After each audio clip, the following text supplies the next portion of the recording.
Shalom, mari kita mempelajari kebenaran firman Tuhan. Kita akan merenungkan kebenaran firman Tuhan, dan kita percaya bahwa firman Tuhan ini yang akan mengubah kehidupan kita untuk menjadi serupa dengan Tuhan Yesus Kristus. Dan kali ini kita ambil dari Amsal 27 ayat 3. Amsal 27 ayat 3. Saya beri judul sakit hati terhadap orang bodoh. Amsal 27 ayat 3 saya akan bacakan. Batu adalah berat dan pasir pun ada beratnya, tetapi lebih berat dari kedua-duanya adalah sakit hati terhadap orang bodoh. Bapak Ibu, dalam satu pertandingan sepak bola, ya, ada seorang pemain yang katakanlah dia memasukkan bola ke gawangnya sendiri, atau di tengah-tengah permainan dia membuang keluar bola tersebut sehingga out. Lalu kemudian ketika timnya menang, sementara teman-temannya bersukacita, bergembira atas kemenangan tersebut, tetapi orang ini tidak, malah dia bersedih, senang kalau lawannya itu menang, kebalikan daripada timnya tersebut. Bapak Ibu, orang seperti ini kalau melakukan tindakan-tindakan seperti itu kerap berulang kali, ini disebut dengan orang bodoh. Tidak mengetahui permainan sesungguhnya, tidak mengetahui kebenaran yang sesungguhnya. Seharusnya timnya menang, dia bersukacita, tetapi dia bersedih hati.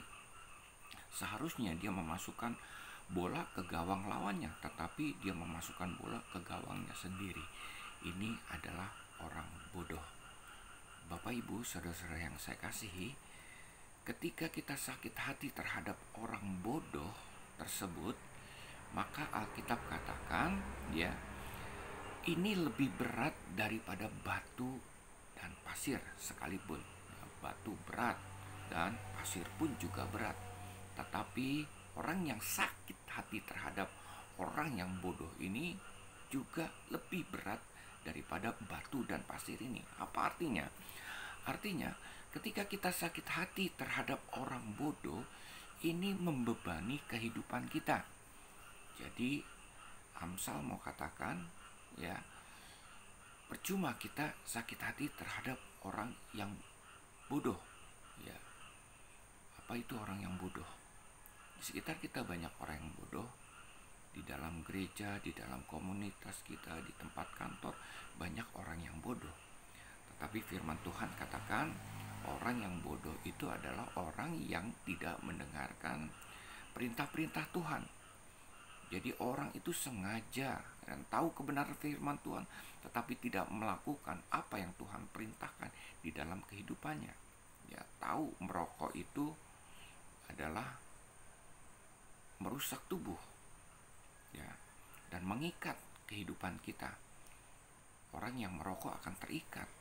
Sama juga dengan berjudi, berzina, dan lain sebagainya. Kalau itu dilakukan terus-menerus di dalam kehidupan kita, dan yang terjadi kita terikat oleh rokok, perzinahan, oleh judi tersebut, dan pada akhirnya kita jauh daripada Tuhan.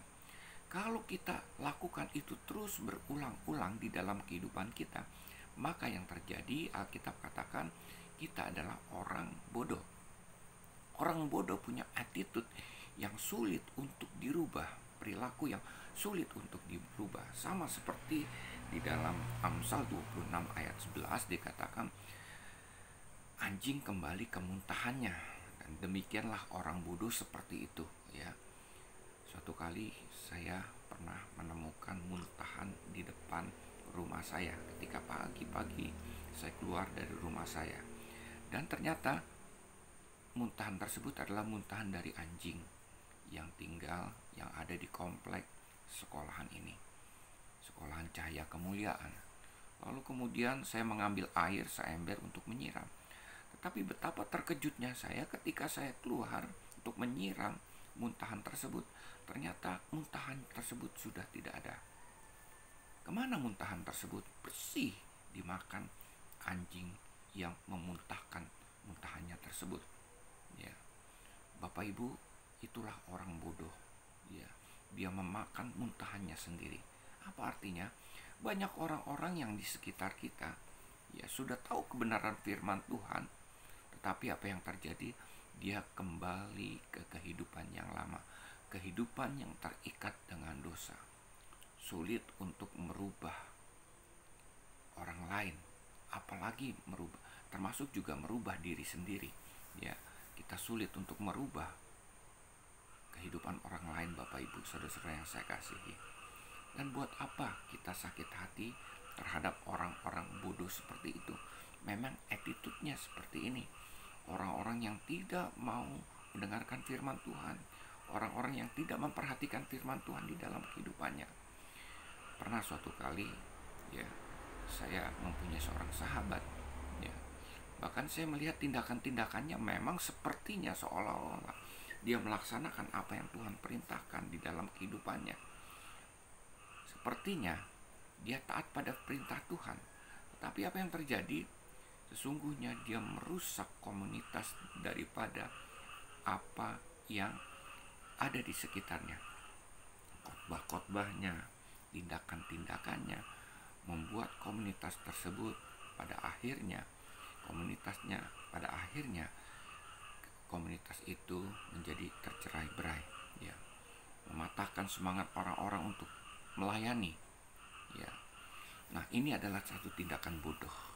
Kalau kita sakit hati terhadap tindakan orang-orang bodoh seperti ini, Bapak Ibu saudara-saudara yang saya kasihi, ini akan membebankan atau memberatkan hidup kita. Kita kehilangan sukacita, fokus kita hanya kepada orang bodoh tersebut, tindakan-tindakan orang tersebut, dan pada akhirnya kita pun juga tidak melaksanakan apa yang Tuhan perintahkan di dalam kehidupan kita. Ya. Satu-satunya jalan adalah melupakan. Dengan cara apa? Dengan cara mengampuni. Bahkan lebih daripada itu, kita harus mengasihi orang tersebut.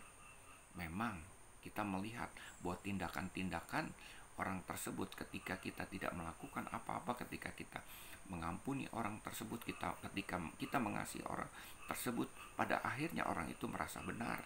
Ya, memang hal ini menyakitkan, tetapi itulah yang membentuk kehidupan kita.